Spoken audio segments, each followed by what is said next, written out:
Les nuits d'automne semblent bien agitées dans certaines de nos vieilles forêts. La passion amoureuse a en effet fait perdre au cerf toute discrétion, et le brame bat son plein.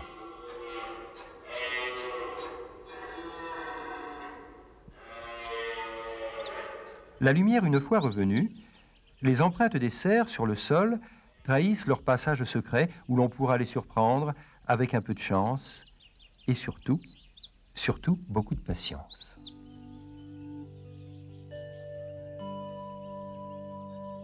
Après la folie nocturne, le calme est revenu. Mais la lenteur et la nonchalance des mouvements ne sont qu'apparence. Chaque animal est en fait constamment aux aguets, attentif au moindre bruit, à la moindre odeur anormale.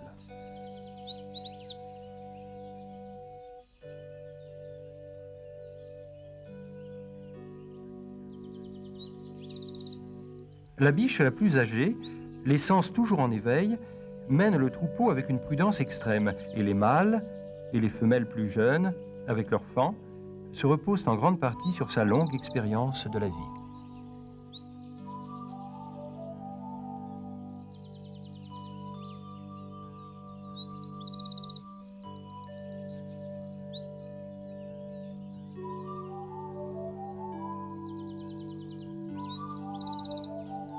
En dehors de la période du brame, les cerfs vivent à l'écart du groupe des femelles. À l'automne, bien sûr, ils cherchent à les approcher et la concurrence grandit entre les jeunes mâles et leurs aînés pour s'attirer les faveurs des biches.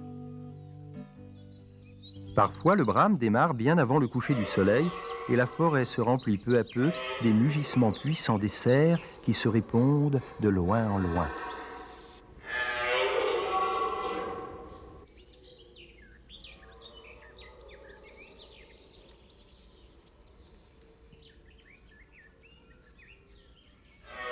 La plupart des grands cerfs sont installés à ce moment sur un petit territoire à proximité duquel ils ne supportent aucun concurrent.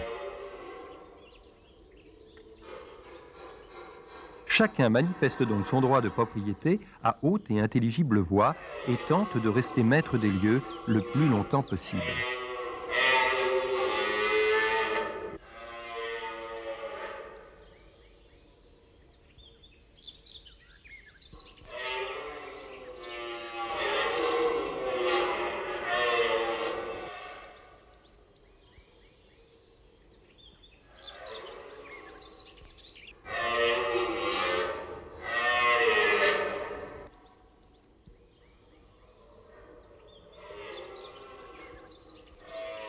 Parfois, quelques biches traversent le secteur. Le cerf en place en profite pour essayer de les maintenir près de lui. Mais si elles décident de continuer leur chemin, il préfère souvent rester sur place plutôt que de les suivre et continue son concert.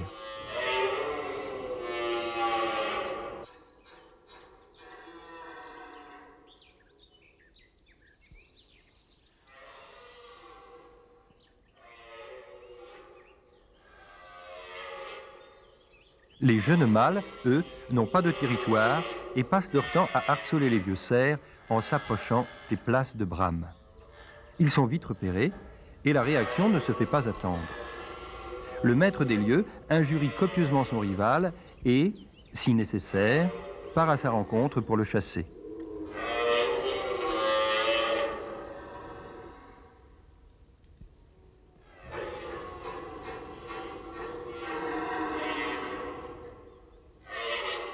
Effet garanti sur les plus jeunes qui se sauvent sans demander leur reste.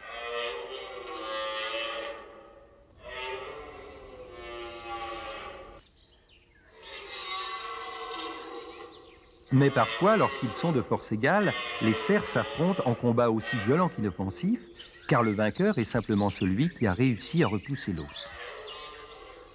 Les bois ne servent en effet jamais à tuer l'adversaire, et le vaincu repart, certes un peu humilié, mais bien vivant et prêt à tenter sa chance un peu plus loin.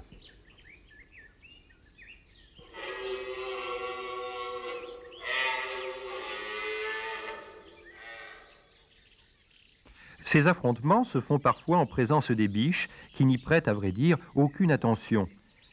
Peu sensibles à la cour qui leur est faite et ignorant dédaigneusement l'agitation qui les entoure, elles continuent de vaquer tranquillement à leurs occupations. Enfin, avec les derniers jours d'octobre, la rumeur s'éteint peu à peu. Les biches se regroupent en grandes bandes, tandis que les cerfs, solitaires ou en petits groupes, gagnent petit à petit leur quartier d'hiver.